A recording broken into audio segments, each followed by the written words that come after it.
Greetings and welcome to the Lazy Way series.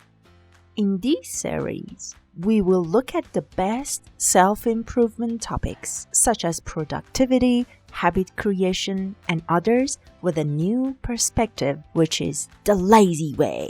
A simple, straightforward way of doing things created by one of the laziest people on earth, yours truly. If deep down you know you are a lazy person, but you are passionate about improving yourself, these videos are for you. Make sure that you will watch them all.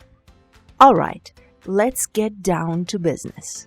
Have you ever wished you could manage your time better, become more productive, and feel like those fancy, famous entrepreneur billionaires? But the problem is, you are lazy just like me. In this video, I will show you how to manage your time the lazy way, which means it's faster, better, and of course easy. Hey, wait a second.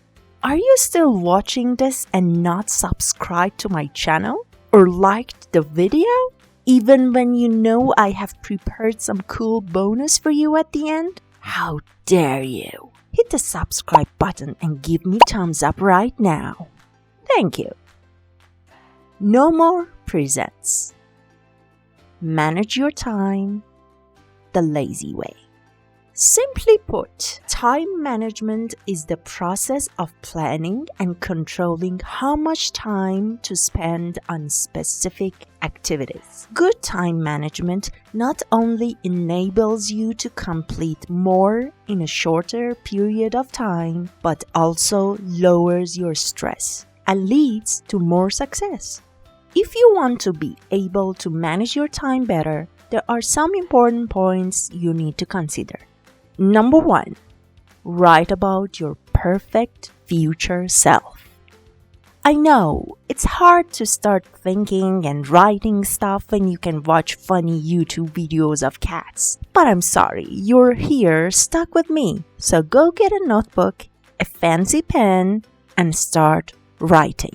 Think about who you want to be, what you want to achieve in your career or personal life. The person you want to become can have more than one role. Maybe you want to be a great mom / YouTuber / fashion designer / part-time astronaut. Suggestion: do not bite more than you can chew. I suggest you pick 2 roles and focus on them. These awesome future selves of you will act as the guideline principle for how you spend your time and how you manage it. Once you have worked out the big picture, you can then work out some short-term and medium-term goals to get closer to the successful future you. Set goals that are achievable and measurable. Use the SMART method when setting goals, which means you make sure that your goals are specific, measurable, attainable, relevant, and timely. Break your goals into monthly and weekly if possible. Number 2, plan ahead.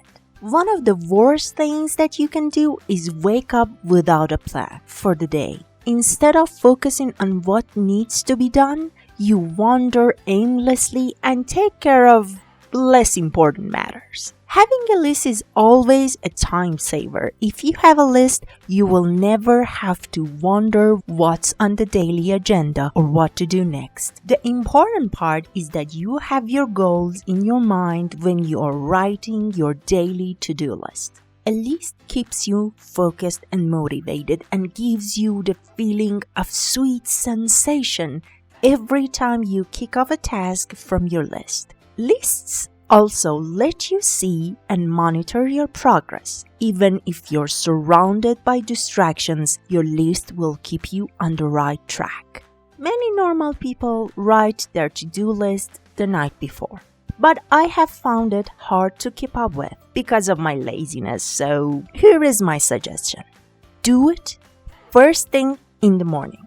During your morning routine, write down the 3 or 4 most urgent and important matters that need to be addressed today and work on those when you're most productive. Mark Twain once said, "If it's your job to eat a frog, it's best to do it first thing in the morning. And if it's your job to eat 2 frogs, it's best to eat the biggest one first." Gross, right? Sure. But the point that Twain was making was that you should take care of your biggest and most challenging tasks in the morning.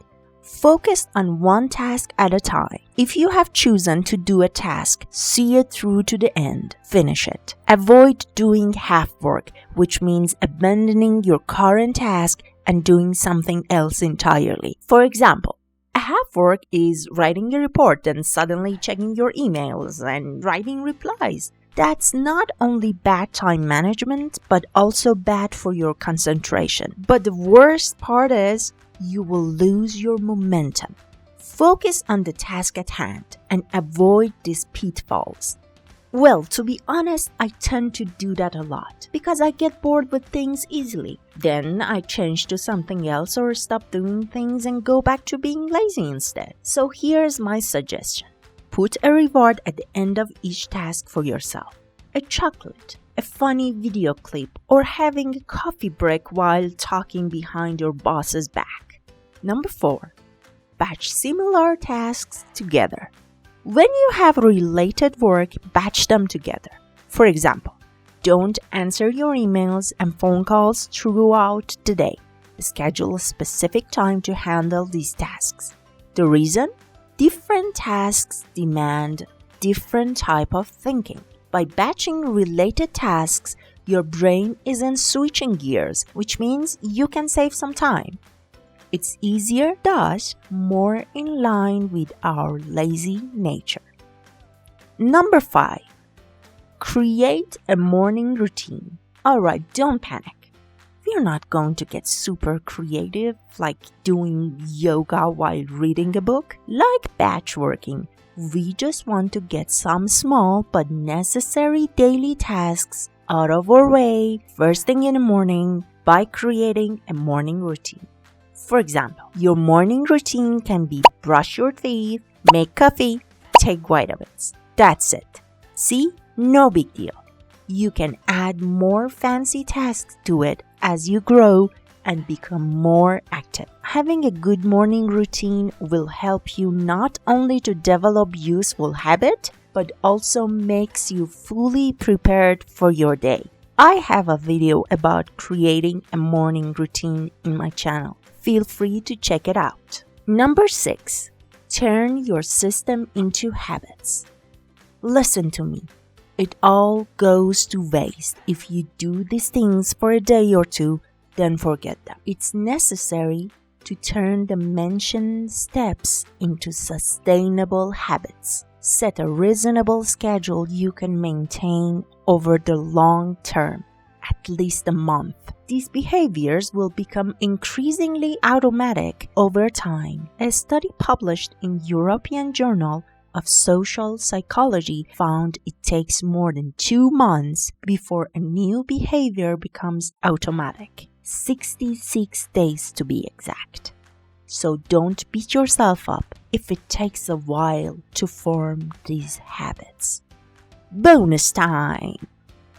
Top 5 tips to help you manage your time better. Number 1. Find the time thieves. Before you begin your actual managing, you need to find out where your time actually goes. You may believe that you only spend 30 minutes on emails, but in reality, the task is eating up an hour of your day. Monitor your behavior for a week. Find out what apps or things are wasting your time, then try to limit them as much as possible. Number 2. Use the Swiss cheese method. It's easy to feel overwhelmed by large tasks when you don't know where to start. Overwhelm can lead to loss of focus. The Swiss cheese method, created by Alan Laken, argues that the best way to overcome this is to break down larger projects into either smaller tasks or time chunks. By completing a single small task or a 15-minute time block, you will make the project less daunting and more likely to be finished on time. Number 3. Leave a buffer time between tasks and meetings. Jumping immediately from one task or meeting to the next one may seem like a good use of your time, but it actually has the opposite effect. We need time to clear our minds and recharge by, for example, going for a walk, or meditating, or daydreaming, or eating something. After all, the human brain can only focus for about 90 minutes at a time. Without the break, it's more difficult to stay focused and motivated. I find 25 minutes between tasks and meetings an ideal amount of buffer time. You can make it shorter or longer according to your schedule. Number 4. Plan your weekly MITs on Sunday. Do you remember MITs? Most important tasks? Well, some people are not fan of creating a to-do list each day, so a weekly plan is better for them. Walking into your work week with a plan will help you focus on your most important tasks. It also eases the transition from the carefree weekend to a productive Monday morning. Take a few minutes on Sunday to create a plan for your whole week. Increase your chances of success by breaking down your weekly goals into daily tasks. That way, you will be able to see what you need to do every day at a glance. Set yourself up for success by scheduling low priority tasks for the weekends and other low energy times. Remember, your energy and creativity levels changes throughout the week and also during the day. Number 5. Avoid perfection. Don't let the perfect be the enemy of the good. Avoid overanalyzing everything you do. Just simply do your best always. But perfection can drag you down, so don't think about it. Once you have finished a task and given it your best, you will have to move on. Last words. Effective time management is ultimately a result of having the right attitude and commitment to your goals. There are some softwares that help you with your time management, but as a lazy person, I have found them hard to keep up with. I use an old school weekly planner for myself. Whatever tips or tools you use your time wisely, but also make time for rest and relaxation to keep you happy and motivated all through your life. Remember, only thing you need to do is to get just a little bit better than yesterday. Thank you for staying with me this whole time. I wish you all the best.